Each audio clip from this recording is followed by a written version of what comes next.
The security guard's hands gripped Ezekiel Cross's arms so tightly that the fabric of his navy suit bunched beneath the pressure. Marble floors blurred beneath his feet as two uniformed men hauled him across the lobby of the Grand Crestwood Hotel, past crystal chandeliers that fractured light across horrified faces. A woman in pearls gasped, a businessman recording on his phone, children staring from behind their mother's legs. "I said, get out," the head of security barked, his voice echoing off the vaulted ceiling. "We don't need your kind loitering in here, buddy. This is a 5-star establishment." Ezekiel said nothing. His expression remained unchanged, calm, almost serene. His leather messenger bag swung from his shoulder as they dragged him toward the revolving doors, and in that moment, surrounded by luxury he supposedly didn't belong to, his silence felt like a language only he could speak fluently. The general manager stood behind the reception desk, arms crossed, watching with the kind of cold satisfaction that comes from believing you've just removed a problem. Her name was Vivian Sterling, and she'd been running the Grand Crestwood for 7 years. 7 years of maintaining standards. 7 years of knowing exactly who belonged in her lobby and who didn't. Ezekiel Cross, in his tailored suit and polished shoes, apparently didn't. The doors spun him out onto Park Avenue, and the autumn air hit his face like a slap of reality. The security guards released him with a slight shove, just enough to make their point without leaving evidence. Just enough to humiliate. "Don't come back," the younger guard said, straightening his tie as if he'd just completed some noble duty. Ezekiel adjusted his own tie, brushed invisible dust from his sleeves, and smiled. Not a big smile, just the corner of his mouth lifting slightly, like someone who'd just been dealt a hand in a card game and knew something the other players didn't. 20 minutes, Ezekiel said quietly, checking his watch. It was a Patek Philippe, though neither guard knew enough to recognize it. "I'll be back in 20 minutes. The guards laughed. They actually laughed, because what kind of man gets thrown out of a hotel and promises to return? What kind of man maintains that level of composure, that level of quiet certainty when he'd just been publicly humiliated? The kind who knows something they don't.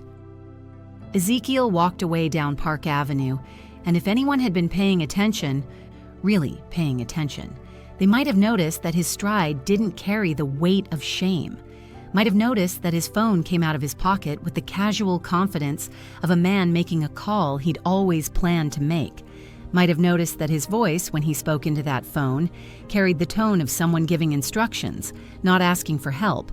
But no one was paying that kind of attention. Not yet. Inside the Grand Crestwood, Vivian Sterling returned to her office feeling the particular satisfaction that comes from what she believed was a job well done. The lobby had been cleared of an unwanted presence. Standards had been maintained.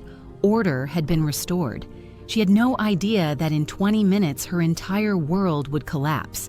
But to understand how Ezekiel Cross ended up on that marble floor, being dragged like a criminal past guests who would soon know his name for very different reasons, we need to rewind. We need to go back 6 hours to when he first walked through those same revolving doors with nothing but a messenger bag and a vision that would change everything. 6 hours earlier, the Grand Crestwood Hotel stood on Park Avenue like it had for 83 years, a monument to old money and older traditions. Its facade was limestone and marble, its doormen wore white gloves, and its guest list read like a registry of everyone who mattered in Manhattan. Politicians, celebrities, titans of industry who treated the hotel like their personal country club.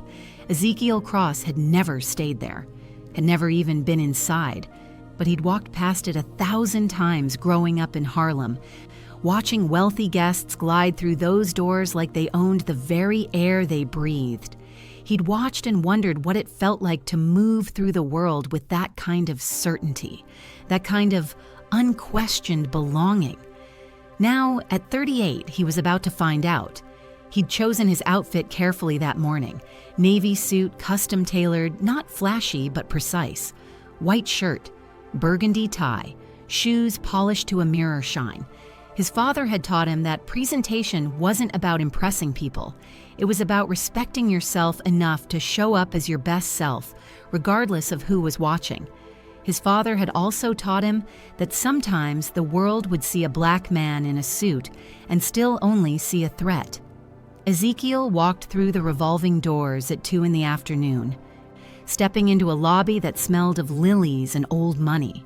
The ceiling soared 3 stories above him, crown molding gilded in gold leaf. A fountain in the center featured cherubs and dolphins, water cascading in patterns designed by someone who'd never had to worry about a water bill. Guests moved through the space like they were performing in a ballet they'd rehearsed their entire lives. He walked to the reception desk, where a young woman with blonde hair pulled into a bun so tight it might have been painful, smiled the kind of smile that was professionally required, but emotionally absent. "Good afternoon. Welcome to the Grand Crestwood. Do you have a reservation?" "No reservation," Ezekiel said evenly. "I'm here to see the property." Her smile flickered, just slightly. "I'm sorry, tours aren't available without prior arrangement. If you'd like to book a room..." "I'm not looking to book a room. I'm here to see the property, the building. I have an appointment." This was true. Ezekiel had an appointment scheduled for 2:15 with the hotel's ownership group, represented by their lead attorney, Atticus Zhao. But the receptionist didn't check her computer, didn't verify his claim. She just looked at him. This black man in a nice suit making what sounded to her like an absurd request, and made a decision. "Sir, I'm going to have to ask you to wait over there," she said, gesturing to a seating area near the entrance. "Let me get the manager." Ezekiel nodded, walked to where she'd pointed, sat down in a chair that probably cost more than most people's monthly rent, and waited. He didn't check his phone obsessively, didn't fidget. Didn't show any signs of nervousness or discomfort. He simply sat, his messenger bag beside him, and observed. This was something he'd learned in his years building his private equity firm from nothing. This ability to be absolutely still while everything around him moved. To watch, to listen, to let people reveal themselves through their assumptions. 5 minutes passed, then 10. Guests walked by, some glancing at him curiously, others not seeing him at all. A hotel is a strange ecosystem, where some people are meant to be invisible and others are meant to be catered to, and the staff become very good at determining which is which within seconds of eye contact. Ezekiel, sitting in his expensive suit with his calm expression, apparently fell into the first category.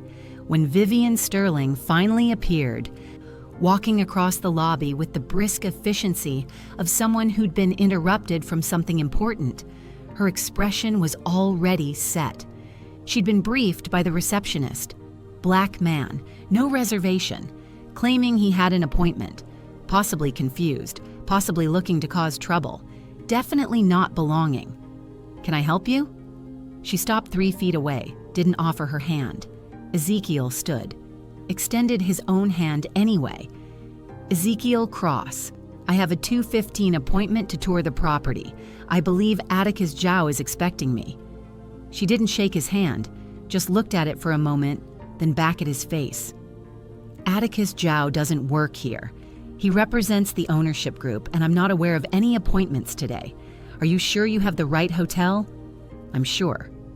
"Well, I'm the general manager, and nothing's on my calendar. So, unless you have documentation..." Ezekiel reached into his messenger bag. Slowly, deliberately, the way you move when you know people are watching and waiting for an excuse. He pulled out a folder, opened it, showed her a printed email confirming his 2:15 appointment with Atticus Zhao, location specified as the Grand Crestwood Hotel, purpose listed as property assessment and acquisition discussion. Vivian looked at the email. Her eyes moved across the words, but Ezekiel could see her mind was already made up. Sometimes people decide what's true before they see any evidence, and then all evidence becomes something to dismiss rather than something to consider. "This could be printed from anywhere," she said. "Do you have ID?" He showed her his driver's license. She barely glanced at it. "And what exactly is your business here, Mr. Cross?" "As the email states, I'm here to assess the property for potential acquisition." Something changed in her face. The professional mask slipped just slightly, and underneath was something uglier: contempt. The kind that comes from believing someone is not just wrong, but ridiculous. The kind that comes from centuries of certain people being told they don't belong in certain spaces, and then having the audacity to show up anyway. "The Grand Crestwood is not for sale," she said flatly. "I don't know what kind of game you're playing, but I'm going to have to ask you to leave. Now." "Ma'am, if you just call Atticus Zhao—" "I don't need to call anyone. I know my property, and I know we're not selling. Whatever scheme you're running, you picked the wrong place." Ezekiel felt something shift in the lobby. Other staff members were watching now. A concierge had paused mid-conversation. The bellhop had stopped pushing his cart. They were all watching this scene unfold, this confrontation between the white manager and the black man who was clearly, obviously, in their minds, where he shouldn't be. And here was the moment where Ezekiel could have gotten loud, could have demanded to speak to someone higher, could have pulled out his phone and called Atticus himself, put him on speaker, made Vivian Sterling apologize in front of everyone. But that wasn't who Ezekiel was. And more importantly, that wasn't strategic. His father had taught him something else, too. Had taught him that sometimes the most powerful thing a black man could do in the face of disrespect was remain absolutely, unshakably calm. Because that calmness disturbed people, made them uncertain, made them wonder what you knew that they didn't. "I'll wait," Ezekiel said simply and sat back down. Vivian stared at him. "Excuse me?" "My appointment is at 2:15. It's currently 2:07. I'll wait." "You can't just, you need to leave. I'm asking you nicely." "And I'm sitting here quietly, bothering no one, waiting for my scheduled appointment. If Mr. Zhao doesn't arrive by 2:15, I'll leave on my own." Her face flushed. This was the problem with people who were used to immediate compliance. When someone didn't react the way they expected, when someone remained calm in the face of their authority, it short-circuited something in them, made them feel like they were losing control. "Fine," she said tightly, "but if you're not gone in 10 minutes, I'm calling security." Ezekiel nodded, said nothing, watched her walk away. 8 minutes later, she made good on her threat. The head of security arrived first, a thick-shouldered man named Barnaby Knox, who'd worked at the Grand Crestwood for 12 years. He'd removed his share of unwanted guests, drunk businessmen, aggressive teenagers, people who'd wandered in from the street looking for a bathroom, but he'd never removed anyone quite like Ezekiel Cross, who sat perfectly still as Barnaby approached, whose eyes met his with zero fear, zero aggression, zero anything except patient waiting. "Sir, I'm going to need you to come with me.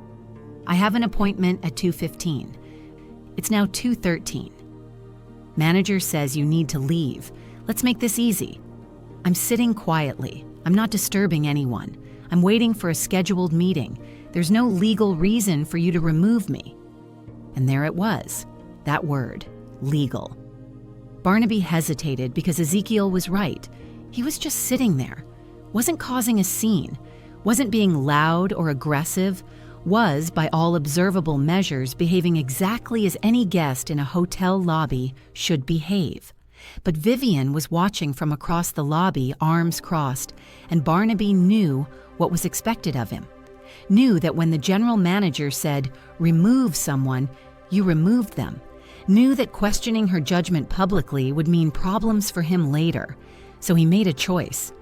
The same choice countless security guards and police officers and authority figures have made throughout history when faced with a calm black man in a space someone decided he didn't belong. "Let's go, now. Don't make me ask again." Ezekiel stood, slowly, with dignity. "I'm not resisting, but I want it noted that I'm being removed without cause, while waiting for a confirmed appointment, and I will be returning." Sure you will, buddy. Sure you will." That's when Barnaby grabbed his arm, when the second security guard appeared and grabbed the other arm, when they started walking him across that marble floor, past those horrified guests, toward those revolving doors. When Vivian Sterling stood behind her desk, watching with satisfaction, believing she'd just protected her hotel from some kind of con artist. When Ezekiel maintained his silence, his dignity, even as they dragged him past a businessman recording on his phone, past children who would remember this moment, past everyone who would later have to reconcile what they saw with what they learned 20 minutes later, because Ezekiel had told them. Had told them he'd be back, had checked his watch and said 20 minutes with the kind of certainty that should have made them wonder, should have made them pause, should have made them consider that maybe, just maybe, they were making a mistake that would cost them more than they could imagine. But they didn't pause, didn't wonder, didn't consider. They threw him out, laughed, told him not to come back, and Ezekiel smiled, checked his watch, made his phone call. 18 minutes later, 3 black SUVs pulled up in front of the Grand Crestwood Hotel. The doorman, Cornelius, who'd worked there for 20 years and prided himself on recognizing important arrivals, straightened his spine. These weren't regular cars. These were the kind of vehicles that carried people who made decisions that changed lives. Atticus Jow stepped out of the first SUV, followed by 2 associates carrying briefcases. From the second vehicle emerged 3 members of the Meridian Capital Consortium's executive team. And from the third vehicle, calm and composed as if he'd never left, stepped Ezekiel Cross. Cornelius's face went pale, because he'd been there, had seen the removal, had watched security drag this same man across the lobby 20 minutes ago, had heard the head guard tell him not to come back, and here he was, coming back. With an entourage that made Cornelius's hands shake as he opened the door. Inside the lobby, Vivian Sterling was on the phone with her corporate liaison, discussing occupancy rates for the upcoming quarter, when she looked up and saw them entering. Saw Atticus Jow, whom she'd met exactly once during a property review 2 years ago. Saw the Meridian team, whom she recognized from company newsletters. Saw lawyers, executives, and saw Ezekiel Cross. The phone slipped slightly in her hand. Her mouth went dry, because the way they walked together, the way the others deferred to him, the way he moved through that lobby now with the same calm dignity, but surrounded by people who clearly considered him important, made something in her stomach drop. Atticus Jow approached the desk first, his expression professionally neutral, but his eyes sharp. "Ms. Sterling, we have a 2:15 appointment to tour the property. I believe there may have been some confusion earlier." Vivian couldn't speak, literally couldn't form words.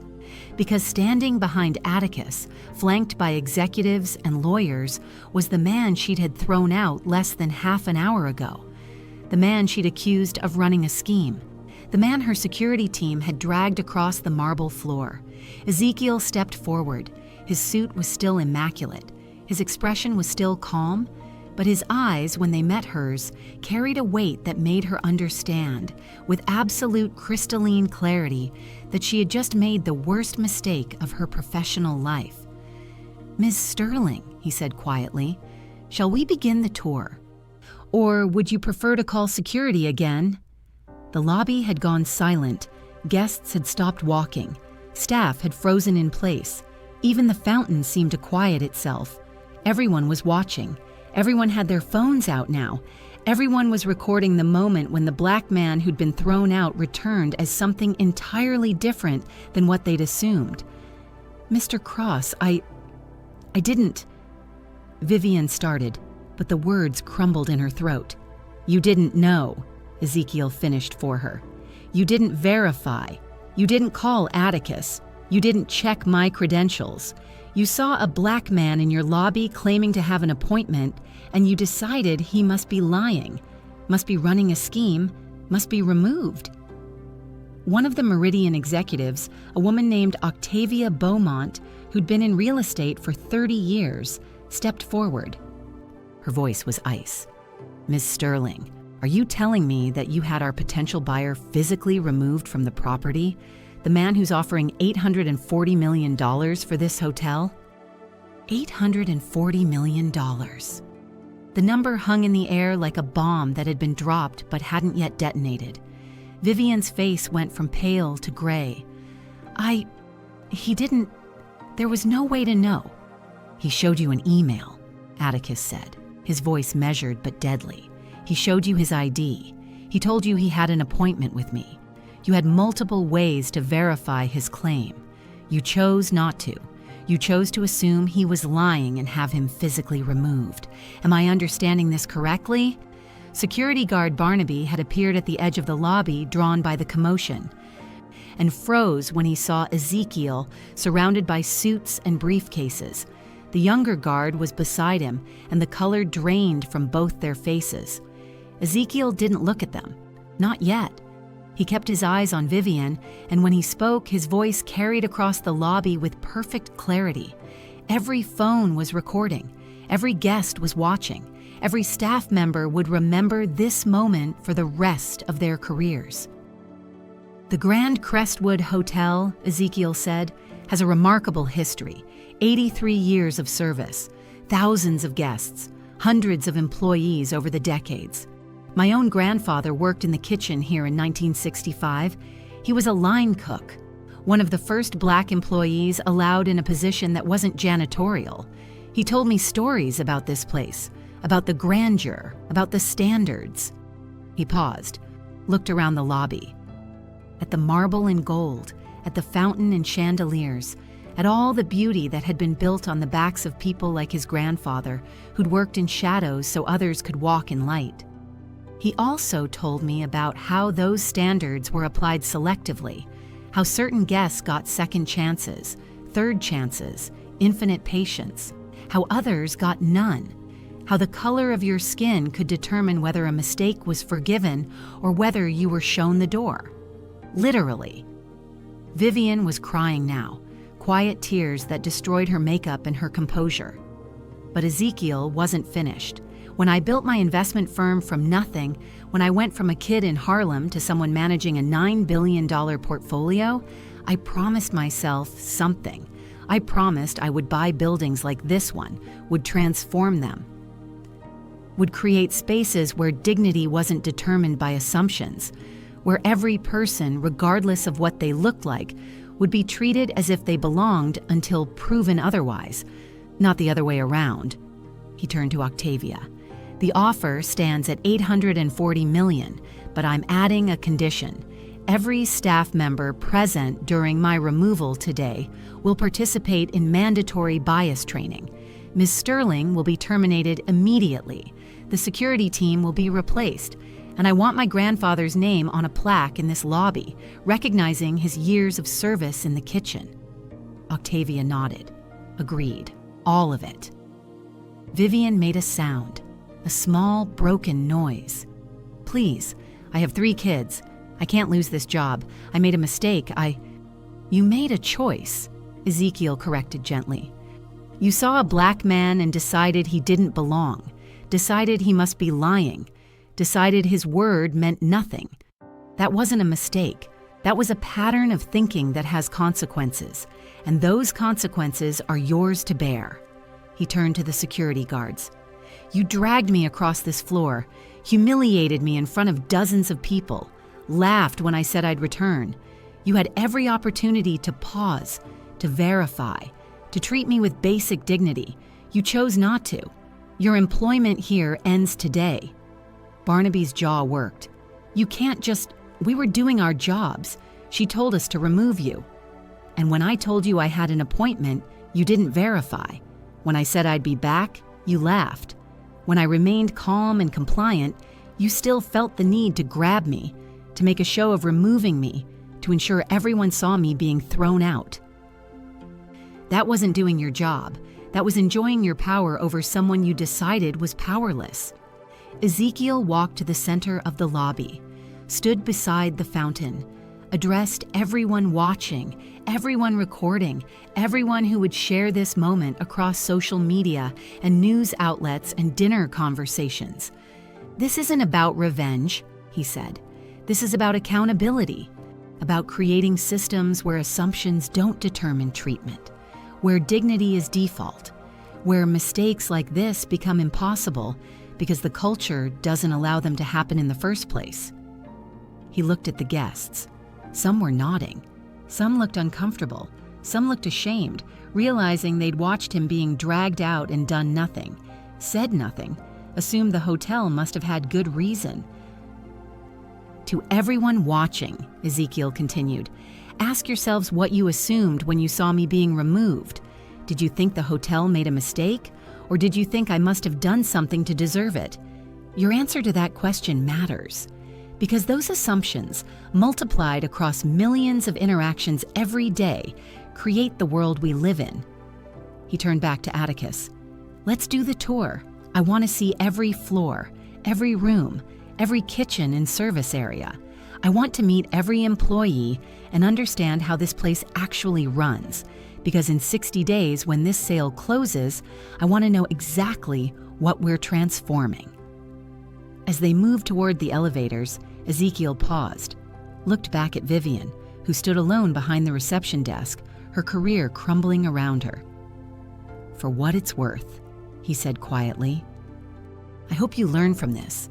I hope your children grow up in a world where what happened today becomes unthinkable, where people like you don't get to make assumptions like that without immediate consequences, where people like me don't have to maintain perfect calm while being dragged across marble floors just to prove we deserve basic respect." The elevator doors closed on his calm face, and the lobby erupted.